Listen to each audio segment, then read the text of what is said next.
du régime du président Macky Sall au Sénégal depuis bientôt 2 ans, mais qui connaissent ces derniers jours une proportion jadis inimaginable dans notre subconscient, j'allais dire démocratique. Les Sénégalais doivent se rendre compte à la lecture des derniers événements qui ont eu cours au Sénégal, particulièrement à la journée du 16 mars 2023, que l'état de droit, pour ne pas dire la démocratie sénégalaise, est mise à terre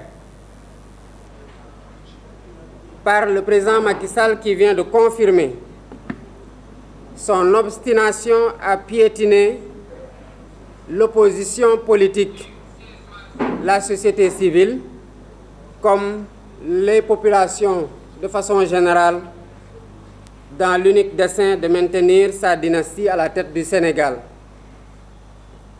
Le président Macky Sall convaincu que dans la course pour la présidentielle du 25 février 2025, que le président Ousmane Sonko est en pole position au regard des informations qu'il a lui-même reçues et du résultat des sondages qu'il a commandités, s'est donné pour mission d'éliminer politiquement le président Ousmane Sonko. La diabolisation n'y fit rien.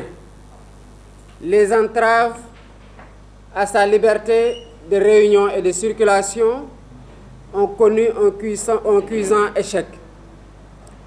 Les complots politiques et judiciaires commencent à montrer leurs limites, et voilà que le président Macky Sall a décidé d'utiliser sa dernière arme, à savoir l'élimination physique du leader de l'opposition, à savoir le président Ousmane Sonko, sous le prétexte fallacieux d'un procès en diffamation monté de toutes pièces, mettant en œuvre un ministre de la République effectivement épinglé par un rapport de l'IGF, qui aurait dû être aujourd'hui, si la justice était ce qu'elle aurait dû être, sous les barreaux.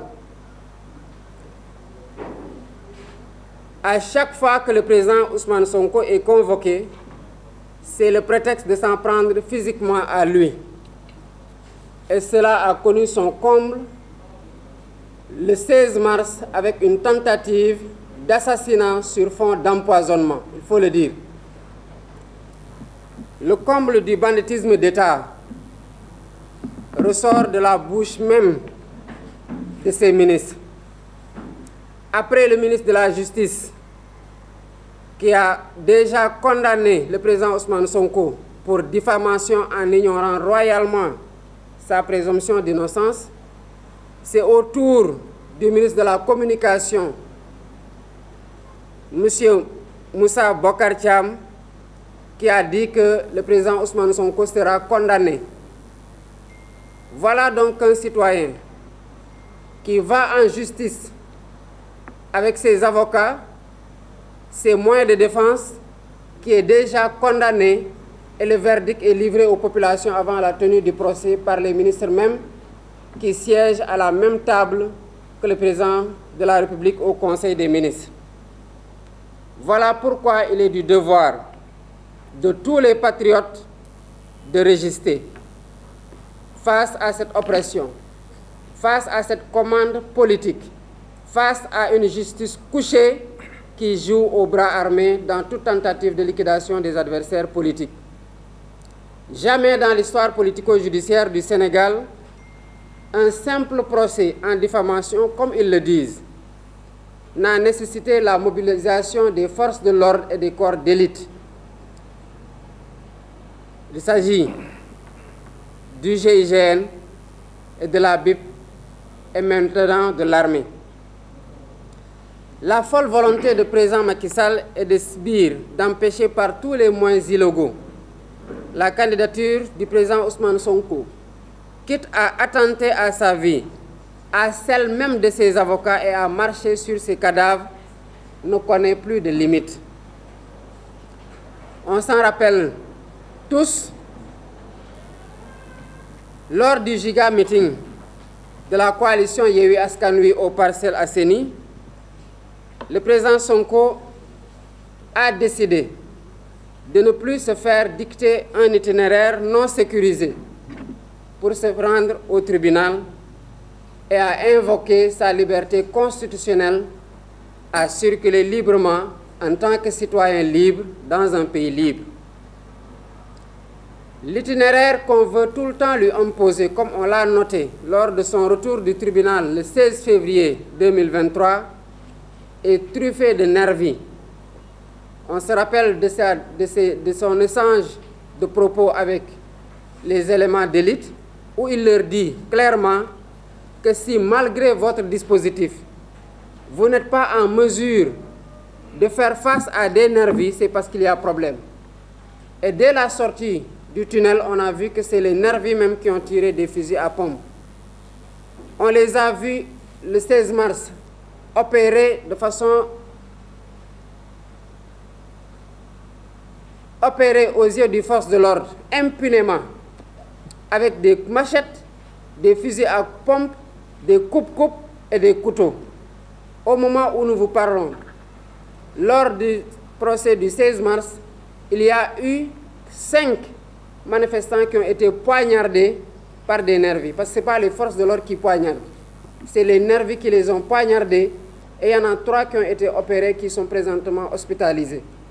C'est ces nervis-là qu'on met en embuscade sur la corniche et à qui on veut livrer le président Ousmane Sonko. Et c'est pour ça qu'on refuse de prendre cet itinéraire-là. On a assisté au kidnapping de responsables et de membres du parti, notamment du bureau politique, du cabinet ou des coordinations et de simples militants.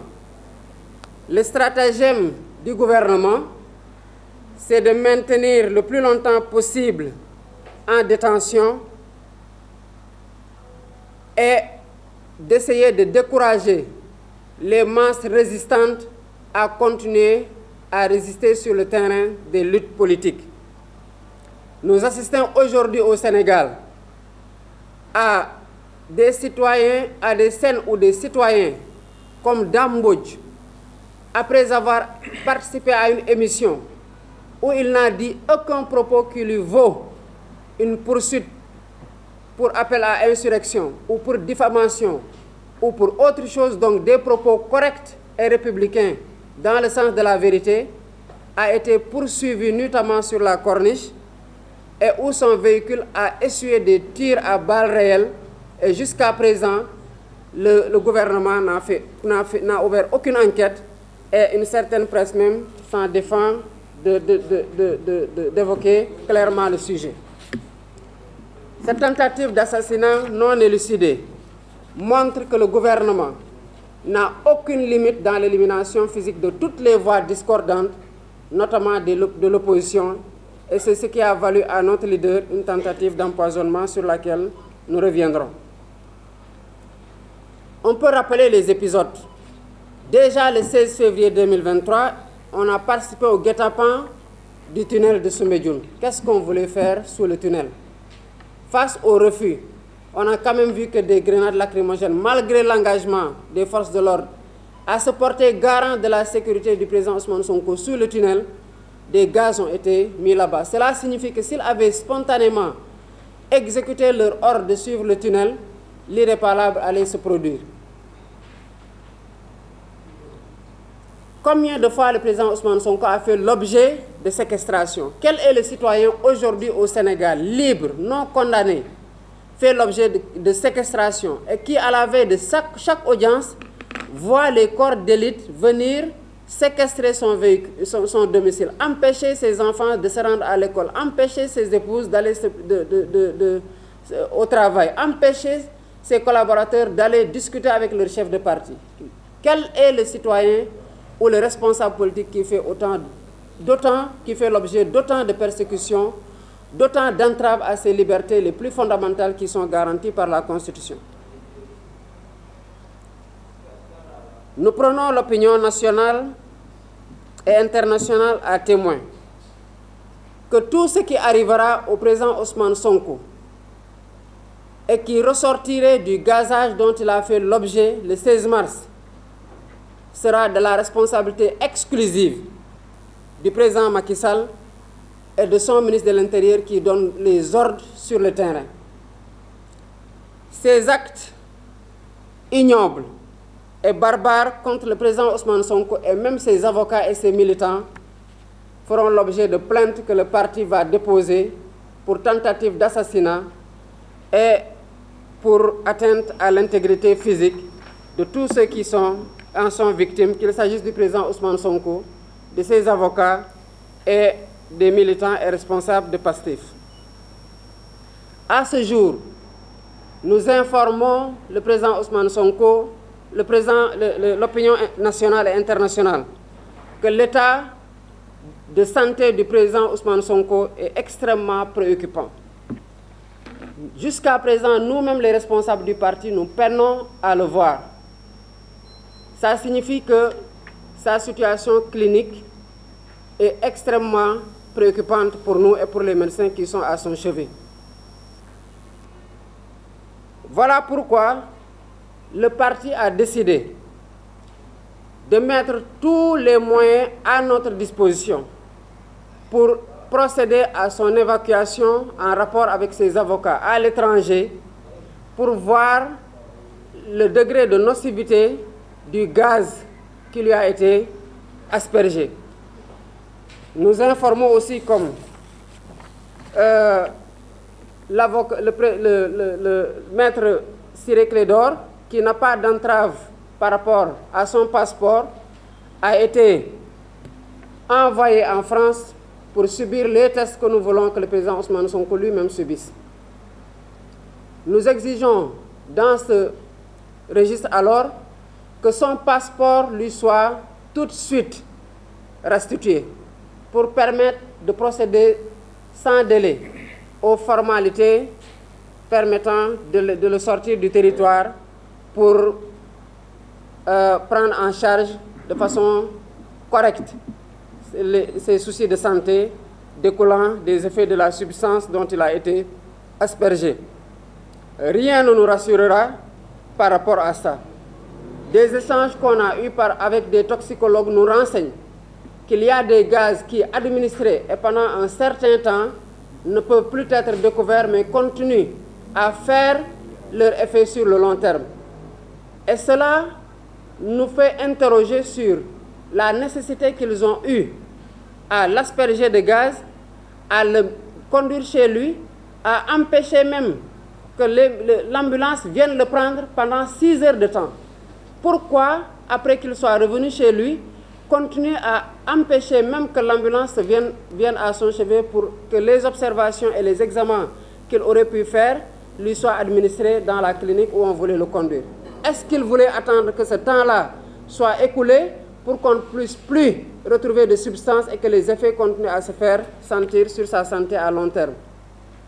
C'est une interrogation légitime que nous avons et c'est notre soupçon le plus total que nous avons vis-à-vis de ce qu'ils ont voulu avoir comme résultat. Voilà pourquoi PASTEF, les patriotes, demandent aux militants et sympathisants de maintenir la mobilisation pour continuer à résister vigoureusement face à la tentative d'assassinat subie par notre leader, le président Ousmane Sonko. Que les patriotes comprennent, et les citoyens sénégalais de tous bords qui sont épris de justice et de démocratie, que rien ne doit nous faire reculer face à l'obstination du président Macky Sall à éliminer politiquement et au besoin physiquement le président Ousmane Sonko pour l'écarter de la course à la présidence de la République pour laquelle il est le favori. Que que les actes d'intimidation et de violence exercés sur nos militants et nos sympathisants n'entravent en rien leur détermination à poursuivre la lutte. Parce que si cela les fait reculer, le monstre va triompher et il va encore s'en prendre mieux à tous les Sénégalais, à leur liberté, aux besoins physiquement, comme on l'a vu avec Dambodj récemment et comme on l'a vu avec le président Ousmane Sonko. Le bureau politique appelle tous les militants à continuer à résister à ses côtés par tous les moyens devant cette injustice systémique digne des régimes autocratiques. Et il est évident aujourd'hui qu'au Sénégal, il n'y a plus de limite dans la dictature et la tyrannie. Le bureau politique demande aux coordinations départementales sur l'ensemble du territoire d'introduire des lettres d'information auprès des autorités administratives pour des marches pacifiques tendant à demander la fin de la persécution contre le président Ousmane Sonko et les militants et sympathisants du parti, et à demander la libération sans condition des otages politiques du régime du président Macky Sall. Pastef, les patriotes, appellent les forces de défense et de sécurité républicaines à cesser de s'attaquer aux populations désarmées et à démanteler plutôt les milices illégales qui opèrent à leur côté et qui sont en train d'usurper de la pire des façons leurs fonctions. Il y va de leur honneur et de leur dignité républicaine. Que Macky Sall et ses bras armés ont fini de semer le chaos dans le pays. Macky Sall aura réussi, comme on a tous pu le constater, d'abord en mars 2021, mais encore en mars 2023, à provoquer des affrontements entre populations se défendant contre l'agression de nervis opérant avec armes blanches et fusils à pompe et fonçant avec des véhicules sur des manifestations désarmées. Macky Sall doit partir. Il doit quitter ce pays.